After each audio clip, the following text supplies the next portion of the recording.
So we had the reveal of Black Ops Cold War this week, and quite a significant look at the gameplay. A lot of people had their worries kind of eased a bit back from when that first initial leak was released, that terrible quality gameplay on the Miami map. There's still a few holdouts that don't like the way the graphics or art style appears in Cold War, or the animations we've seen so far, but I personally love a ton of stuff they are doing with this game, and all of it outweighs the art style. Personally though, I prefer this art style, but I'll speak more on that later. This video is going to focus on all the ways Treyarch will be doing right by the community this year, a lot of fan service if you will. These are all the things that are coming back or players have requested. The health bar is coming back to give you an indication of an enemy's health, but if you don't like it, you can actually disable it in the options this time around. This was requested quite often in Black Ops 4, I'll probably keep it on because I think I'm one of the few that liked it in Black Ops 4. I like being able to see how much health an enemy has. Time to kill has been extended in Cold War to be slightly faster than Black Ops 4, but much slower than Modern Warfare. The biggest change to this is the fact that headshots will still have decent multipliers in Cold War, and they will actually matter. This is the best of both worlds here. As far as I can tell, there will no longer be a need for a high caliber attachment. Modern Warfare was the first Call of Duty in a long time that gave headshots an actual purpose, so it's nice to see that will carry over into Cold War. Gunsmith is also returning and merging with a Pick 10 system in Cold War.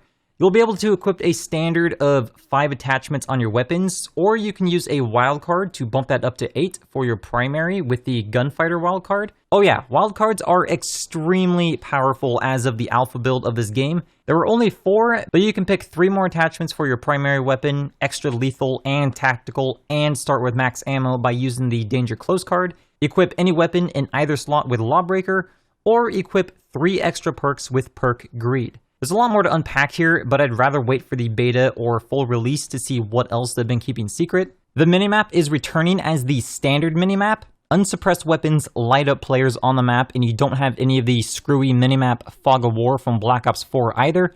This is a bog standard minimap, and that's great. Dead Silence or Ninja is finally returning as a perk. This apparently doesn't make you entirely silent, but it does the job quite well according to people that have played the game.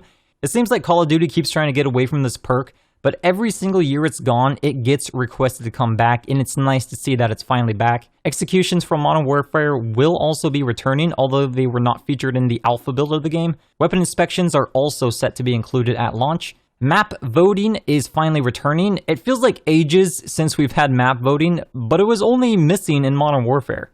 Black Ops 4 had map voting. That's kind of strange to think about. Theater mode will be returning in Cold War as well.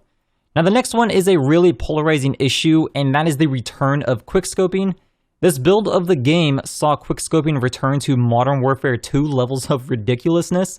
Snipers do have a damage drop-off, so extreme rages can net you a hit marker, but the maps they've shown seem to be affected very little by it. In multiplayer at least, it doesn't look like you need to lead your shots. The last thing returning is automatic healing. Black Ops 4 experimented with manual healing, and while players adapted to that, it's nice to see it return to auto, because I think the majority of players will be more accepting of this game as a whole. That's pretty much everything I can think of off the top of my head. It seems like the theme this year is to combine a lot of systems that players like, a best of both worlds. They've kind of done the same thing with score streaks, but that whole system would require its own video to explain. Some will like it, some will hate it, but millions will still play it. I'm looking forward to Cold War, and I'll see you guys next time.